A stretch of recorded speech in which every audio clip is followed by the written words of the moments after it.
Now, of course, with that 6, you have, going back to the second octave, the second overtone of 6, you have the symbol of the 6-pointed star, which is a symbol of the union of the lower trinity, these 3 bodies that we mentioned earlier, thinking, feeling and willing, or emotional, mental and physical bodies, in our little earthly personality, linking up and becoming one with those 3 bodies in our higher individuality, the spiritual aspect of ourselves, our higher self, the Atma, Buddhi, Manas triangle. So we have these 3 bodies, but in 2 different bodies. So we can work in that way. Of course, number 4 is a very, the fact that each bowl is basically number 4 is also very interesting, because we are in what's called the 4th cosmic day. And the basic vibration of this universe is number 4. Humanity is in what's called the 5th root race, which is to say that most of us are vibrating to number 5, which is the development of the mind and the rational mind and science and things like that. And the avant-garde of humanity are vibrating to number 6, which is intuition and the psychic things, and certainly more to do with the awakened Christ consciousness within the person. So that's what's called the 6th root race, which we are moving towards. Now, this is a Chinese, this is called a Chinese resting bell, because it's a bell and it rests. It's a bell by dictionary definition. They are erroneously called bowl gongs sometimes, and from early on. But really, the point of having this here is just to show you really that it's not unusual to have these instruments in that part of the world. Temples and personal altars will have, a bell. It wouldn't even be this big. You might have one that big, and you've got them in Japan. You've got them all around that area: Burma, Thailand, and Tibet. So it's not. We're not, not saying these are the only people who've got these things. Now, the other interesting point is the thick rim. This is actually paper thin, the rest of the bell, and it can get dented very easily, and I can just as easily press it out with my thumb. It's that thin, that metal. So if it didn't have that there, one nice hit and you've got a lovely great dent in there. So the thick rim helps to focus the tone and give you a good sound and stop the instrument from being bashed around and damaged. You get that in the Japanese bells as well, that they've taken from the Chinese bells. Now, here we have the same thing on a Tibetan bowl. You see a Tibetan bowl with a very thick rim. So it's mostly to be struck, although you can, in fact, rub it. Now you have 2 fundamental types of Tibetan bowl. You have one with a thick rim, which I call a yang bowl, which is male, to be struck, and a yin bowl, which is very thin and female and more to be rubbed. Now you can strike these, and you can rub them. You can strike and rub those. You can do both. So it's not like a clear-cut male-female, and they never twain shall meet. You can do both with both. So that's quite. But predominantly, the one with the thick rim is to be struck. Also, you get quite a different sound when you strike either of these as you do when you rub them. They make a different sound to each other. Now, when you strike this one, see, there's quite a number of different tones, and it's quite a full world of sound. It's quite a warm, open sound. When we strike this one,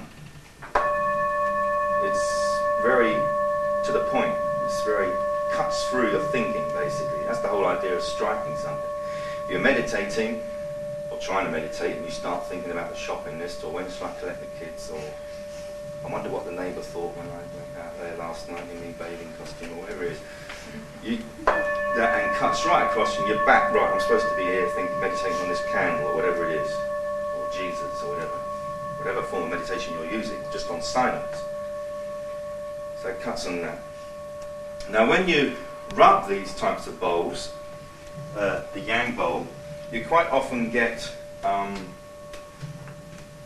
there'll be a low tone with a very clear high tone up above.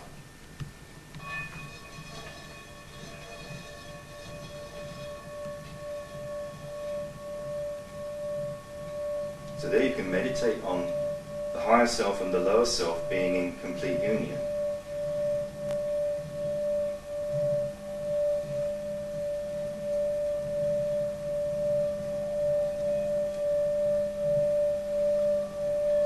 A very good yang bowl will give you that, a very clear high note and a deep low note as well. Quite distinct two notes. Whereas of course when we rub the other bowl, the other type of bowl, we get a whole range of colours. This is another thin bowl.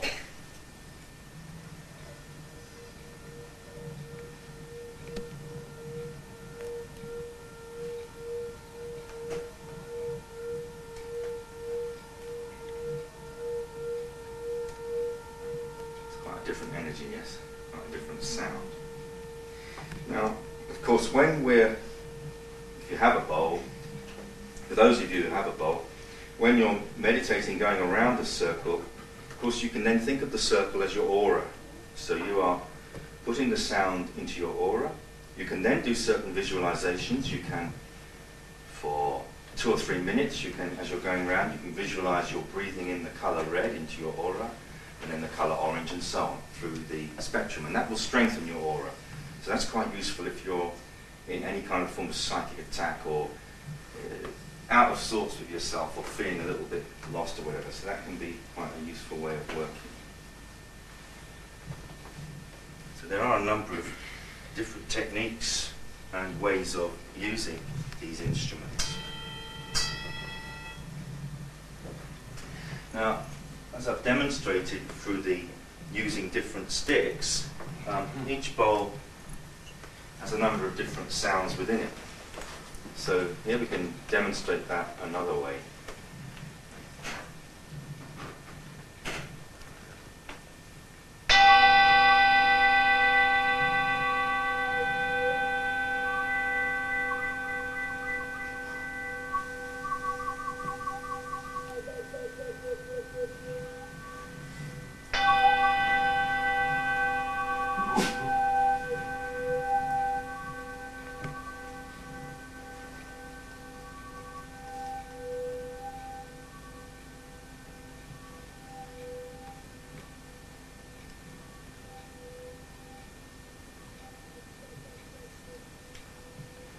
It's a Tibetan technique called annihilation.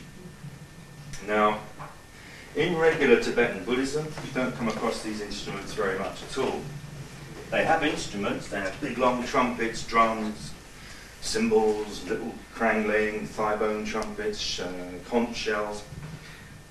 But mainly because those instruments are for outdoors, and if you have a large meeting of several hundreds of people, 500, 600 people at a religious ceremony, they can all hear that sound. There's no problem hearing this tremendous great din. But if you play one of these little bowls in front of 500 people in the open air, it's not going to work. So these are far more to do. Their vibrations are roughly around 12 hertz, 12 cycles per second, which is, when they're analysed scientifically, which is the same as, in the same range as the alpha brainwaves, which are to do with when we're in a state of meditation or deep contemplation. So that's really what they're about. They enable us to enter into that state. So you wouldn't want to do that in front of 500 people, going to a state of profound contemplation, because they might as well disappear. So they're not, I've got something like 30 odd records of Tibetan music, and there's not any of these on any of them. Now, the other reason is that the main school of Buddhism is the Gelugpa, which was founded by Tsongkhapa in the 17th century. And the Dalai Lama is, in fact, head of that school. Dalai is actually a Mongolian word, which just means a chief sort of lama. So it means other things as well, but it comes from Mongolia. But anyway, then you have the Sakyapa school. So those two are what we call exoteric Buddhism.